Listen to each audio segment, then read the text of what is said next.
Good morning, students. This is Geography class, Chapter 2 Land, Soil, Water, Natural Vegetation, and Wildlife. And the topic for today is conservation of land and soil, also. Right? Before that, we already know about what is the land, right? Before that, in the first chapter, we learned about the resources. Now we are learning about one by one each and every resource, right? So first we learn about the land. Land is a limited resource, right? So why we have to conserve this? Because it is limited. We cannot expand this, we cannot decrease that. Whatever land we have on the earth surface, it is limited. So we have to conserve that. But how we can conserve that? So now we are going to learn about this conservation of land resources. Growing population and their ever growing demands has led to a large scale destruction of forest cover and arable land and has created a fear of losing this natural resource. Now I think you people understand why we are having fear to lose the natural resources, because population are day by day increasing, right? And now we are not having much arable land, and that's why we are creating a fear inside us. So therefore the present rate and degradation of land must be checked. We have to check each and every point where we can use the land properly. Afforestation, how can we conserve and we use the land properly? Afforestation, land reclamation means afforestation means plantation, more and more plants. Okay, land reclamation means reuse the land. How reuse the land? Look, if we are if you see the Mumbai is a place where it is near the sea. We force the sea from the distance from the Mumbai and start living there, right? And somewhere we are having barren land that we can use with the fertilizers and other type of things we can apply on that land, and we use that land in properly for the agriculture, right? We can do plantation, we can do that type of the plantation that is the useful, that is uh, good for that land, right? So in that way we can say land reclamation in the regulated use of chemical pesticides. Now we can see we are using too much of chemical pesticides that is harmful for our land. So we have to use pesticide but in the limit. So it cannot harm in for our land, right? So from next few years we can get good agriculture, right? Good crops on that land. So in that way we can see we can use chemical pesticides but in the limit, or alternative in the years, right? And fertilizers, and check on the overgrazing. What is the overgrazing? Overgrazing means our animals are graze that land, graze the grass from that land. It is in the not we cannot provide them the full land for grazing, because when animals are eating that grass, they sometimes they take out the plants from the land. So soil is means uppermost layer of the land is broken in the particles. So sometimes it may flow down from there also, that we can read in the soil also, right? So common methods use conservation land resources. What we can do, we can use less pesticides. We can give a particular place for the grazing, or fodder we can provide at home or in the place where they are living, right? So in that way we can say shelter belts, we can use the shelter belts, so soil cannot move from one place to another place. So in that way afforestation is a very good for the, means we have to planted so many trees every year. So afforestation is very good for the land because it collected the soil, means पेड़, trees की जो जड़ होती है, roots होती हैं, they can band the soil, मिट्टी को बांध के रखती हैं, ज़मीन को बांध के रखते हैं. So we can say that afforestation is very very important for the conserving the land, right. So now we are going moving towards the soil. What is the soil actually? Soil is the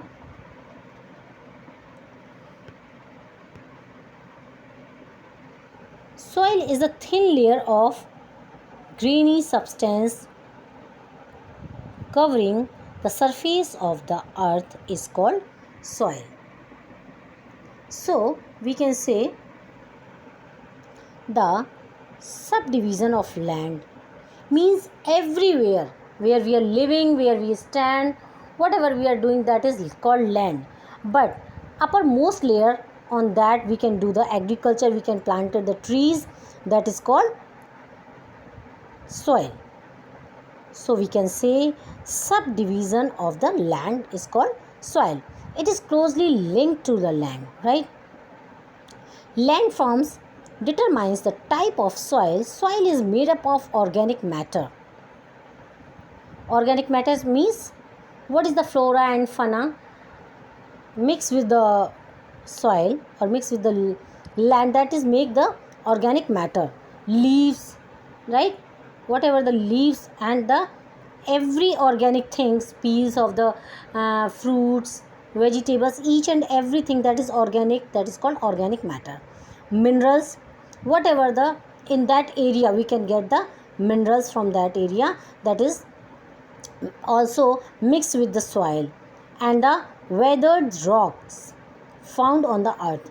Weathered rock means whatever happening with the breaking up of the rocks, particles, small particles mixed with the soil, that is also found in the soil.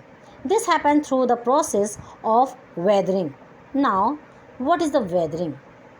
The breaking up and decay of the exposed rock by temperature changes, frost, action, plant, animals and human activity, that is called whatever the activity happening on the earth, that is called weathering, right? The right mix of minerals and organic matter make the soil fertile. Means what are the three things you can know, you may know from here: organic matter, minerals and weather rocks. They all the things mix with the soil and make it fertile, right? So in that way we can say soil have different layers.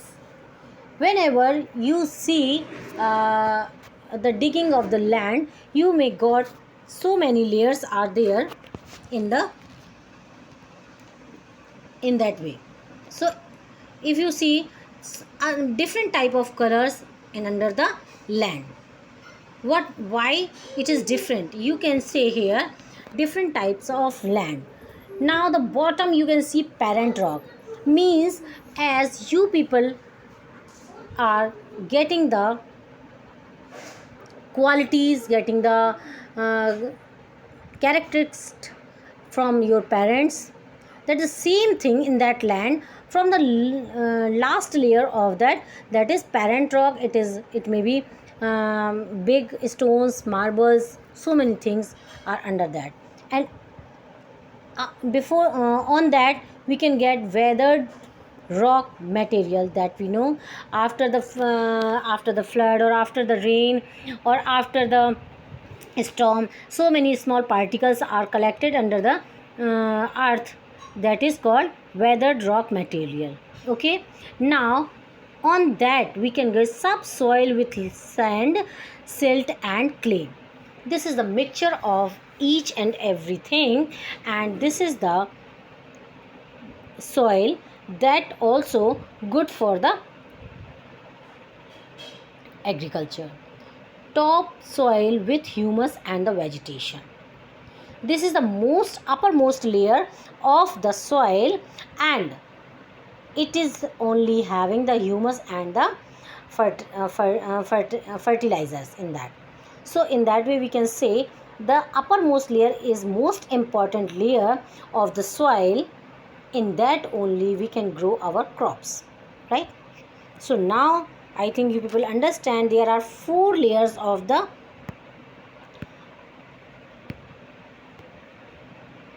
soil.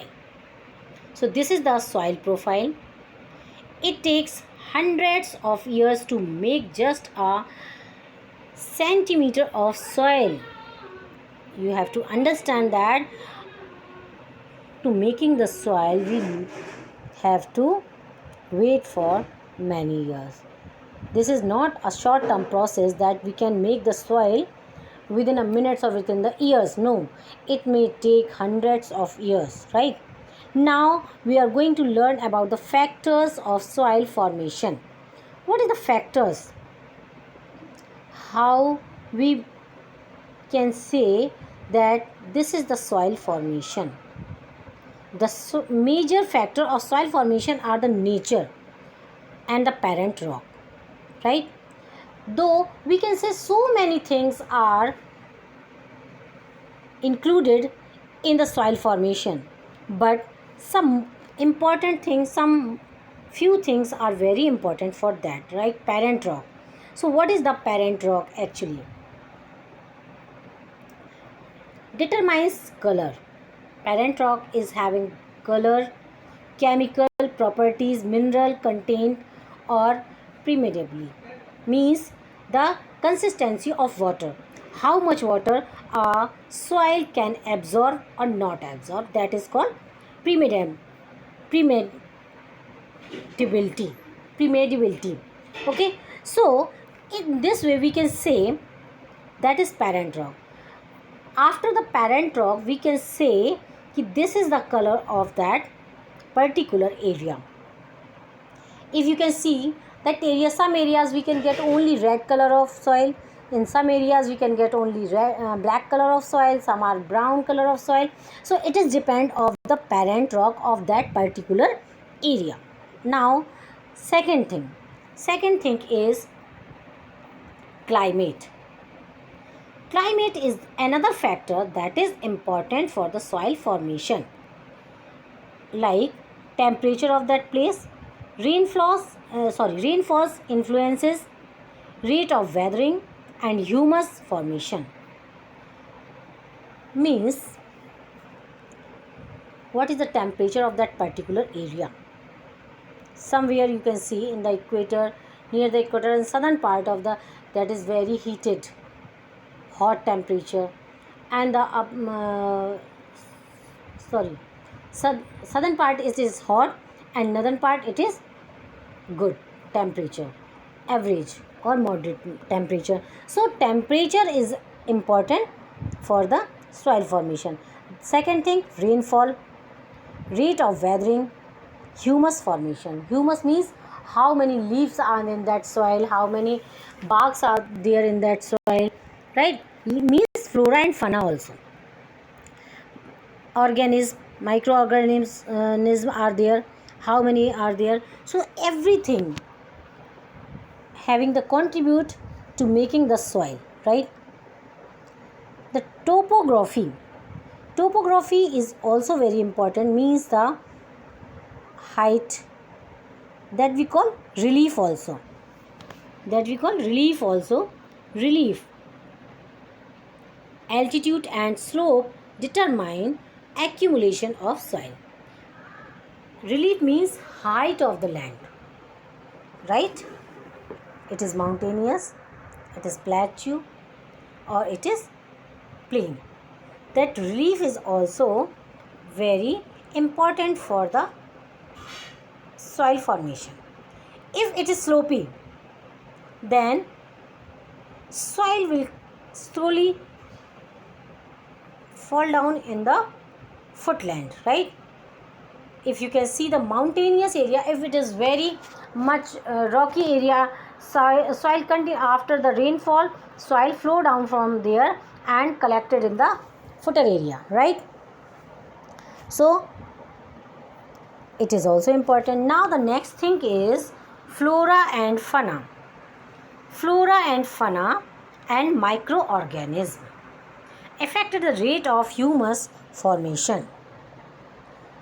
Means flora means all the plantation and fauna means all the animals included microorganism, right? Affected the rate of humus formation. How much humus soil can collect from that area, right? So in that way you can say flora and fauna is also important for that. Now the last is time. Time determines the thickness of soil profile. Means how much time a soil has taken for the making. How much time it will take, it will be important for the soil formation. So we can say soil is a very important for the land, for the agriculture, for so many things, right? Without soil we cannot get anything from the land. Understand? So I hope all of you understand this topic. Thank you and have a nice day.